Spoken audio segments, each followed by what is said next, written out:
Welcome to the Fed to Fed podcast, where we dive into the dynamic world of government technology. In this podcast series, we'll be joined by current and former federal leaders and industry trailblazers who are at the forefront of innovation. Here, we speak openly and honestly about the challenges and opportunities facing the federal government and the Department of Defense and its partners in the modern age, driving innovation and the incredible capabilities of technology along the way. Whether you're a federal leader, a tech industry professional, or simply fascinated by IT modernization, just like us, this podcast is for you. And we're so happy to have you tuning in. We'd like to welcome John Auerbach and Eddie Kirkland. John Auerbach is the Senior Vice President for Public Health at ICF, where he serves as a thought leader and liaison with federal agencies and nonprofit public health organizations. Over the course of a 30-year career, John Auerbach has held senior public health positions at the federal, state, and local levels in both governmental and non-governmental organizations. And I'd like to introduce Eddie Kirkland. Eddie is ICF's principal data scientist, a statistics and data science expert at ICF with more than 20 years of experience in data and software engineering. He specializes in guiding data-rich projects from concept to delivery, working directly with clients to identify areas of need, developing custom solutions in an agile framework, and delivering clear and meaningful results. Welcome. Well, John and Eddie, thank you so much for joining us today. Thank you. It's a pleasure to be here. Glad to be here. Wonderful. Well, why don't we dive right in? I'm so excited about having this opportunity to talk with you all about AI and other really important topics that are within that public health sector focus. So let's go ahead and start with the first question. AI has become of great interest to all of us. We've heard of some of the most promising applications in healthcare and other sectors as well, but we haven't heard as much about its applicability to the public health sector. How is it applicable? Well, maybe I'll start, and then Eddie will probably have some concrete examples. I think it's very applicable, I think is the answer. But part of the challenge in the public health sector is it's a very uneven sector. We have the CDC and other federal agencies, then we have the state public health organizations, and then we have 3,000 local communities with their own public health departments. So when we think about AI, we need to think about its potential applicability for a wide range of different sizes and types of challenges in order for it to be useful. But I'd say it is useful, particularly when it is in response to the identification of some concrete existing problems that already exist.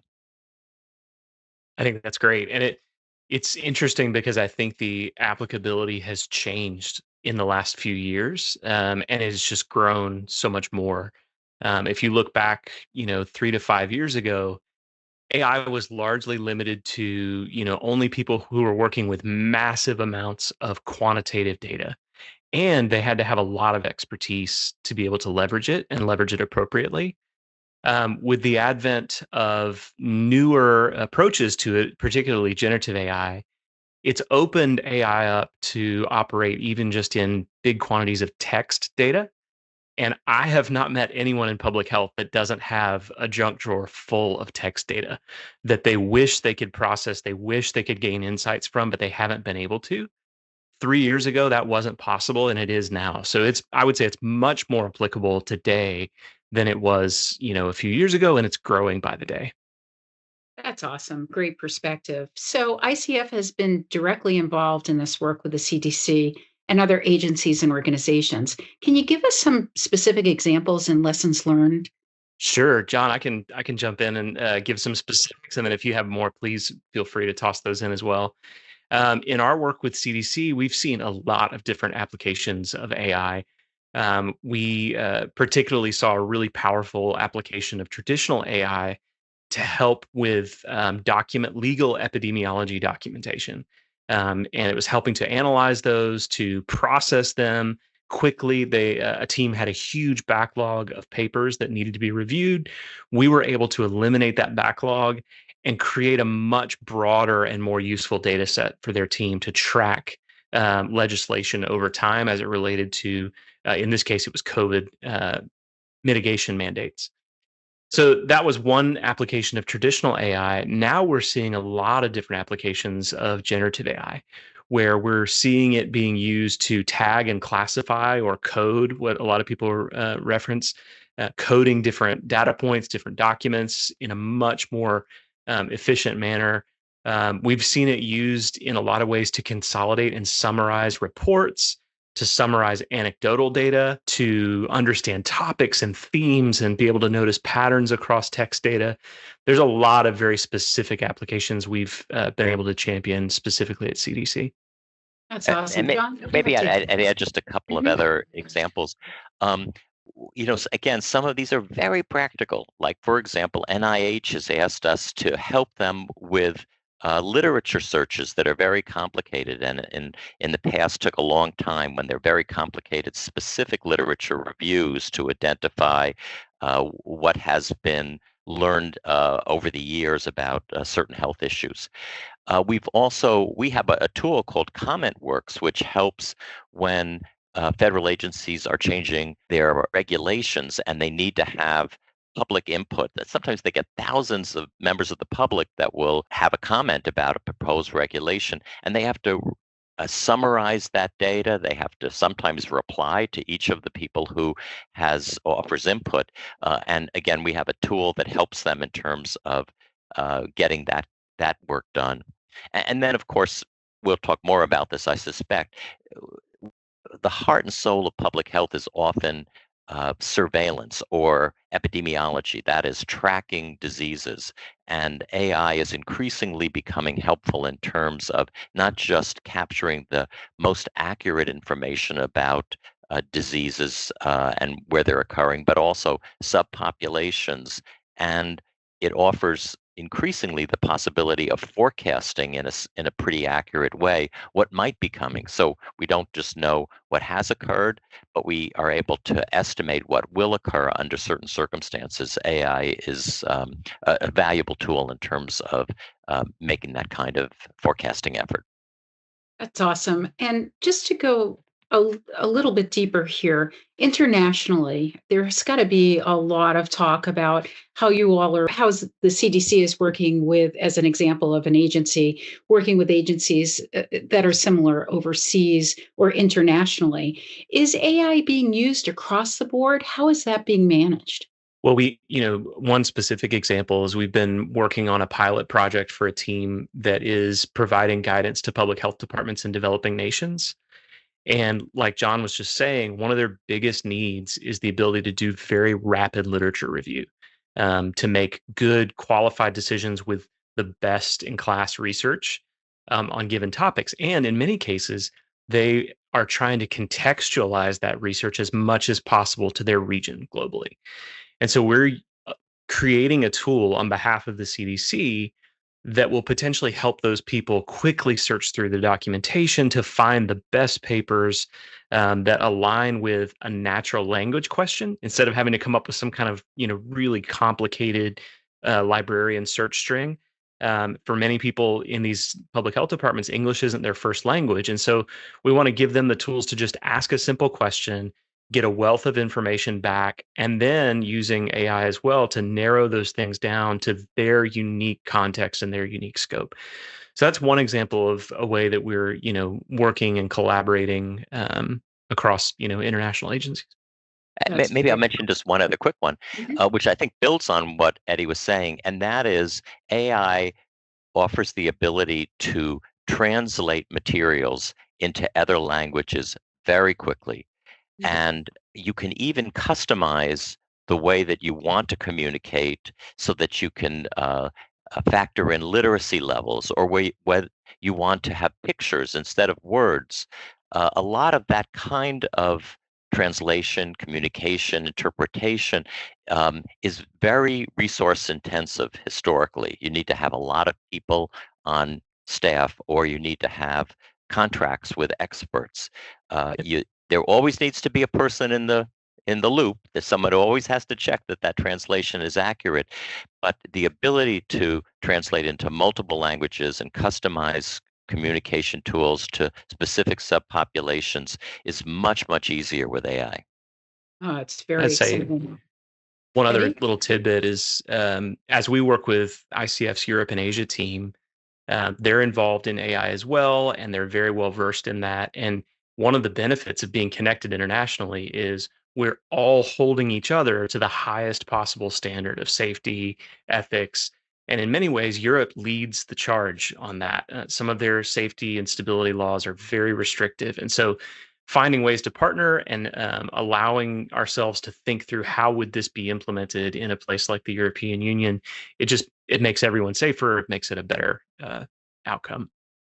I love it. So, and that was my follow-on question to you all is, so there's so much promise for AI across the board, both here in our country and internationally. What are some of the obstacles to that might impede such progress? And how are they overcoming those obstacles? And everybody's risk adverse, right? They're everybody wants to make sure that there's guardrails, so forth and so on. So, could you tell us a little bit more about that? Well, I'll mention one or two, and then turn things over to Eddie. One of them goes back to what I was mentioning earlier, that we don't have a uniform public health system. We have a very uneven public health system. People who live, for instance, in well-resourced large cities get a different level of public health services than people who live in rural areas where the resources are limited. And things state by state, there are differences as well. And so when you have potentially valuable new tools in AI, we really want to avoid the possibility that we'll reinforce a two-class system. Some will have it and some won't. Uh, the public deserves to have a uniform, high-quality public health system in place. And so a concern is the importance of making AI available for all.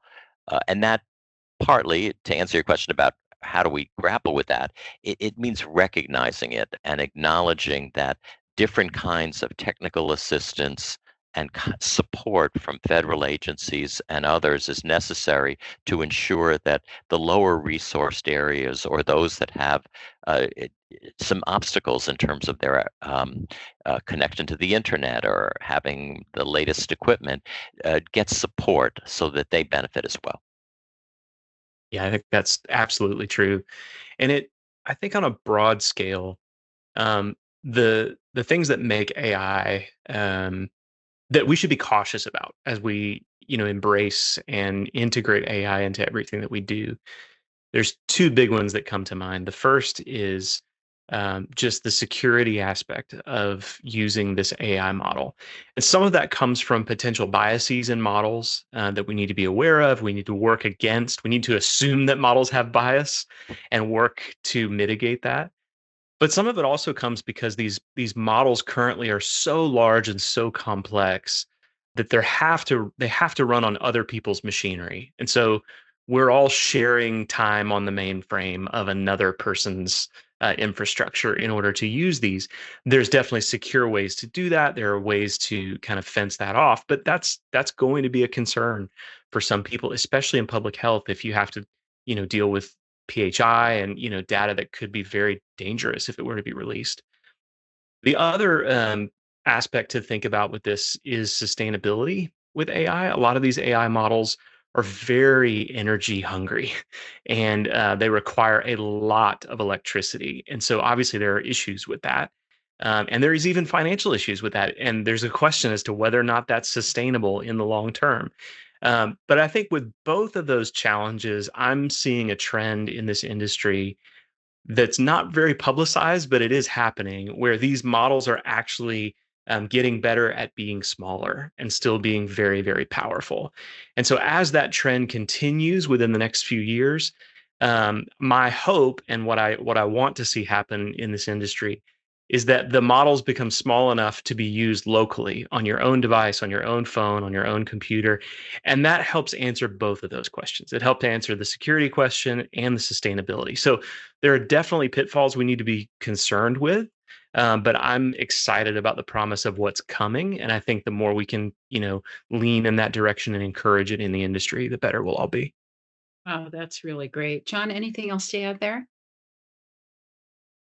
Um, I think that we have also seen in certain parts of the country a bit of politicization of AI. There's some locations where some states that have thought w- AI um, threatens people's privacy. Maybe medical records will be too accessible to the public, and so there are locations around the country where elected officials have said to the health departments, "You can't do it. You can't use AI." And in those instances, I think the key is building trust by demonstrating that you can, in fact, ensure that the AI systems that you're using have guardrails that prevent any possibility of or take the extraordinary steps to prevent the possibility that that inappropriate leakage of, say, personal information would ever occur. There are definitely ways to do that. That's one of the things that ICF works with federal agencies and others on to ensure that they're built into any work that's going on. Because over time, I think the more that it becomes clear that those safeguards are possible, it will address the concerns that people have raised that have led to some of the policies against the use of AI. That's excellent. Eddie, I have one more question for you. Sure. So I hear from so many organizations, well, we know we need AI. We know we need help. How do we get started? Yeah, that's a fantastic question. And we hear it all the time because I think all of us are in this boat. Part of it is, this is a unique moment where a new technology has blown up in the public domain in a way that others haven't. So, when Microsoft Excel first came around, there weren't conversations in Congress about it. But all of a sudden, this technology has come around and everyone's talking about it. And so it does put leaders in an interesting squeeze where they're being squeezed from the top down saying we need to use this technology. They're also being squeezed from the bottom up with fears of, are you replacing my job? Are you, outsourcing, the critical things that I can do? And so we try to partner as much as we can with leaders in those positions to help them walk through the process of very small, safe, approachable steps to using AI. And so for someone who, isn't working with us or they're just, on their own, maybe a small budget, it's first of all making sure that you have worked through what the guidance is in your local health department or your agency to make sure you're not violating any policies. That's really important. But secondly, it's leveraging tools like ChatGPT, like Llama models, these things you can find for free in the public, leveraging them in ways that make you that open up time in your day to do what only you can do. And many times that's really simple, mundane things. So it's, using generative AI to help draft an email. It's using generative AI to help analyze a document that you typically would take 2 hours to read and you can read it in 10 minutes. They seem like very trivial use cases. And again, I would encourage if you're using public tools, only use them with publicly available data. Don't use them with anything private or anything, that's proprietary. But if there's a publicly available document and you need to read it, try it. Try it with generative AI and see what the results are. Because what we've found is it's not a tool for replacing jobs. That's not where it's most powerfully used, especially in public health. What's powerful about it is it frees up your time from all the monotonous and mundane so that you can do the things that only you can do for public health. And that's personal conversations and deep thinking and, using that meta analysis that you can do with your life skills and experience that an AI model just will never really be able to do. That's excellent. Thank you so much, Eddie. So, John, In January, we'll have a new presidential administration, new party in the majority in the Senate. Is it likely we will see a change in the policies or practices with these political changes? Of course, time will tell. But my sense now is that there will continue to be support for data modernization and the incorporation of AI into the public health sector because there's a recognition by both political parties that this is essential. We need, in order to protect the public, we need the most accurate information we can gather. We need it to be timely, and we need to have it be granular, broken down into subpopulations, for example. And that's a recognition I think that is very much appreciated by the incoming administration as well as the current administration. What I think we're going to need to pay attention to is, will there be the necessary amount of funding to actually ensure that all of the changes that are necessary can take place, not just at the federal agencies, but also at the state, local level as well. Unfortunately, AI and data modernization is not a one-time purchase. You don't just buy the hardware and then you've got it. The main expense in this work is people. You have to have people who are uh, good at gathering the data, good at inputting the data, good at analyzing it, designing systems, updating them, and then helping in terms of their practical applications. So investing in the expertise of people on an ongoing basis does cost money, and so that there will certainly be discussions about what's the proper funding amount for the federal level as well as the levels at state and local communities. Excellent. Eddie, your thoughts around that? Yeah, I think that's a really great point. And I think, one of the biggest strengths of what AI can bring, especially recent developments in AI and generative AI, is if it's leveraged the right way, it can be leveraged in a way that's incredibly transparent, where you can help demonstrate exactly why decisions were made and why specific analyses and outcomes were advocated for. It's becoming less and less of a black box. And when you think about a world where we now know the next 4 years, but we don't know 8 years, we don't know 12 years, there's a possibility that things may shift back and forth. And so in a landscape where things are very evenly divided and there's a lot of opportunity for contention on both sides, having tools that can provide that transparency and that can always provide documentation to say, here's what we did and here's how that works. I don't think that's going away anytime soon, no matter who is kind of setting the mandates. Thank you for sharing that, or thank you both for sharing your perspective. So, finally, if you were offering any final thoughts about how to approach the use of AI in the public health sector, what would you offer our listeners? I would say you always need to have people in the loop. You always need to ensure that there's a lot of attention being paid to the data that's coming in, the data that's being analyzed, the reports that come out. Uh, AI is not foolproof. It is a tool. And what has to be done is you've got to have the right people checking it, making sure it's accurate, questioning whether or not uh, interpretations need to be reconsidered. So keeping a person in the loop at all times is critically important. And Yeah, I Eddie? think that's huge. I mean, that's definitely the most important thing, is to keep that person, that human centered approach is massive. I think the other thing I would encourage is to lean towards an openness in understanding and incorporating AI rather than a restrictiveness. And so that means a few different things for different departments and agencies. But one of the biggest is just education, just helping people understand what AI can do and what it can't do. A lot of the times we find that when we get a lot of pushback, it's because people don't really understand what it's doing, and they're imagining all kinds of different scenarios that just aren't realistic. So finding ways to let people understand what it can do, what it's really great at, and what it's not really great at, hopefully will continue to open those doors and make it a more valuable experience for people. That's great. Well, thank you both so much for joining us. This was such a fantastic discussion, and we're looking forward to working with you and learning more about what we're seeing over the next. It seems like everything's moving so fast, 6 months, 12 months, 18 months, just to see how everything accelerates and the work that you all are doing. So thank you so much for your leadership, and thank you so much for your time. Thank you, Susan. That's great. Thank you very much.